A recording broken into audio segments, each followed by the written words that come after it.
Hello and नमस्कार। स्वागत है आप सभी का एक बार पुनः सीयूईटी दर्पण में। जैसा कि आप लोगों को पहले से पता है कि अब सीयूईटी के फॉर्म आ चुके हैं 2023 के लिए। 2023 का जो आपका एंट्रेंस टेस्ट है उसके एग्जाम फॉर्म अब भराने वाले हैं। तो यहाँ से आपके लिए सबसे ज्यादा महत्वपूर्ण चीज यह हो जाती है कि हम सीयूईटी एग्जाम को कैसे क्रैक कर लें। इस 3 महीने के फेज में 3 महीने की तैयारी में सीयूईटी के एग्जाम को कैसे क्रैक किया जा सकता है, उसी चीज के आज हम इस क्लास में डिस्कस करने वाले हैं। आप में से जो लोग पहली बार जुड़ रहे हैं इस चैनल में, वो चैनल को सब्सक्राइब कर लेंगे, साथ ही साथ बेल आइकन के बटन को ऑन कर लेंगे ताकि आपको निरंतर वीडियोज के नोटिफिकेशंस प्राप्त होते रहें। आज की इस क्लास में हम यह डिस्कस करेंगे कि सीयूईटी के लिए क्या टिप्स और ट्रिक्स होनी चाहिए ताकि हम इस एग्जाम को बहुत ही आसानी इजीली क्रैक करके और अपने मनपसंद कॉलेज और मनपसंद कोर्स में एडमिशन ले सकें।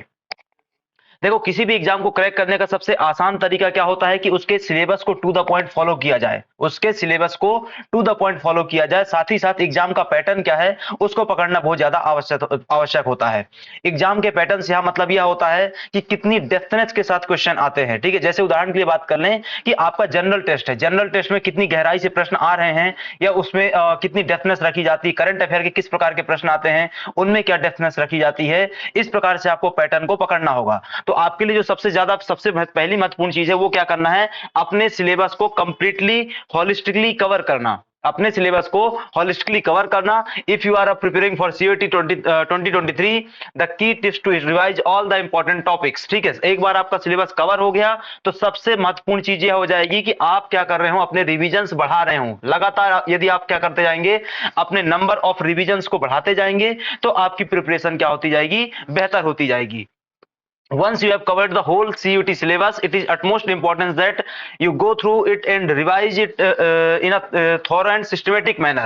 ये चीज बहुत ज्यादा महत्वपूर्ण है आपके लिए कि हम इसको क्या कर रहे हो, एक सिस्टमेटिक मैनर में थॉरोली क्या कर रहे हो, रिवाइज कर रहे हो। यदि आप सिस्टमेटिक मैनर में थॉरोली रिवाइज नहीं करेंगे तो यहां से आपके लिए क्या हो जाएगी, समस्या हो जाएगी। और सिस्टमेटिक मैनर में थॉरोली रिवाइज करने के लिए अगली महत्वपूर्ण चीज यह है कि आपकी जो बुक लिस्ट है, आपकी जो बुक्स हैं वो क्या होनी चाहिए, लगातार वही बनी रहनी चाहिए। अर्थात आप अपने कंटेंट को बार बार चेंज नहीं करेंगे। यदि आप अपने कंटेंट को बार बार चेंज करेंगे तो उसमें समस्या यह होगी कि आपके रिविजन्स क्या होते जाएंगे, लगातार कम होते जाएंगे। ठीक है, this will help you in pointing out that anything you might have missed, skipped or first attempt। ठीक है, सिंपल सी कहानी कि यदि क्या कर रहे हैं, आप लगातार अपने कंटेंट को एक बार पढ़ने के पश्चात लगातार रिवाइज कर रहे हैं तो इससे ये कहानी निकल करके आएगी कि आप अपने कंटेंट को कहीं और मिस तो नहीं कर रहे हैं अथवा कहीं कुछ छूट तो नहीं रहा है। ये चीज क्या हो जाएगी, आपके साथ होने लग जाएगी। ठीक है, अगली जो महत्वपूर्ण चीज है वो इससे और भी ज्यादा महत्वपूर्ण है। वो है क्या है कि आप ज्यादा से ज्यादा क्या देंगे, अब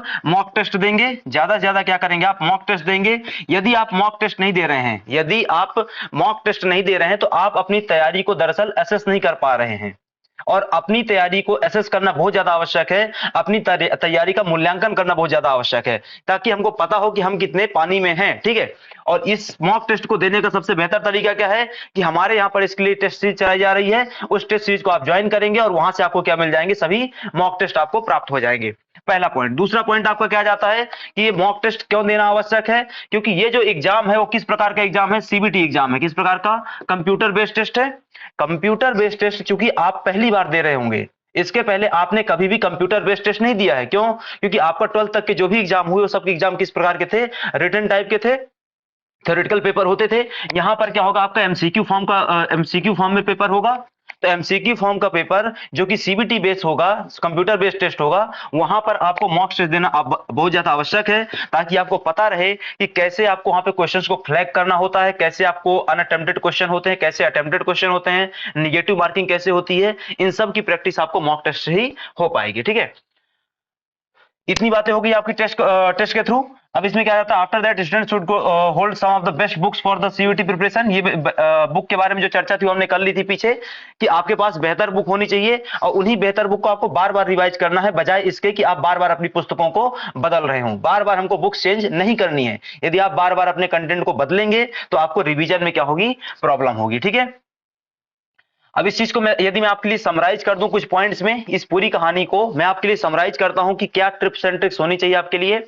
तो identify all the topics that you need to focus on. यहां पे इस चीज को ध्यान देना बहुत ज्यादा आवश्यक है कि आपको पूरे सिलेबस में से उस पोर्शन पे ज्यादा फोकस करना है जहां से मैक्स क्वेश्चन आ रहे हैं। ठीक है, जहां से क्या हो रहे हैं, आपके मैक्सिमम क्वेश्चन आ रहे हैं। और उस पोर्शन को स्किप करना है जहां से क्वेश्चंस लगातार क्या हो रहे हैं, कम हो रहे हैं, ठीक है। Make a strategic plan to cover those topics, जो भी आपके सिलेक्टेड टॉपिक्स है उनके लिए क्या करना है, एक स्ट्रेटजी बनानी है।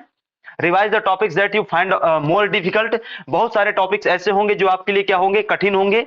जैसे मैं बात करता हूं कि आप लोगों के लिए हो सकता है जनरल नॉलेज कठिन हो, आप लोगों के लिए हो सकता है करंट अफेयर पढ़ना कठिन हो, क्योंकि इसके पहले आपने इसको कभी भी नहीं पढ़ा था।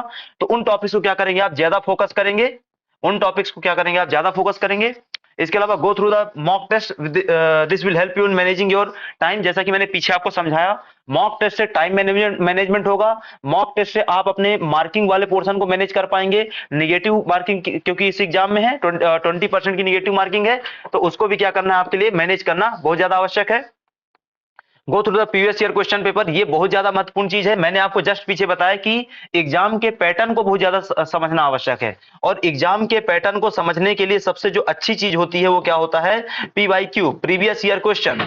और प्रीवियस ईयर क्वेश्चन यहाँ पे आपको कहां से मिलेगा, तो आप वेबसाइट में जाएंगे, 2022 का पेपर आपको उनकी वेबसाइट से मिल जाएगा, एनटीए की और यूजीसी की वेबसाइट से, आपको सीयूईटी की वेबसाइट से 2022 का पेपर मिल जाएगा।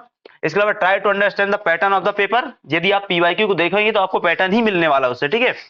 Keep revising the topics in which you feel less confident before the exam date, ठीक है। यदि आप क्या करेंगे, अपने टॉपिक्स को लगातार रिवाइज करते रहेंगे, तो इससे होगा क्या, आपका कॉन्फिडेंस बूस्ट होता रहेगा। यदि आपका कॉन्फिडेंस क्या होगा, लो होगा, तो उससे समस्या होगी कि आप बनती हुई चीजों को क्या होने लग जाएंगे, भूलने लग जाएंगे।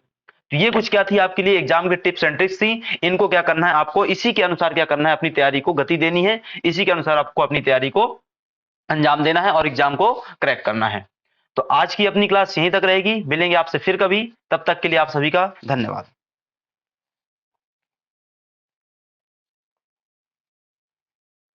चश्मा किसका चोरी किया भाई?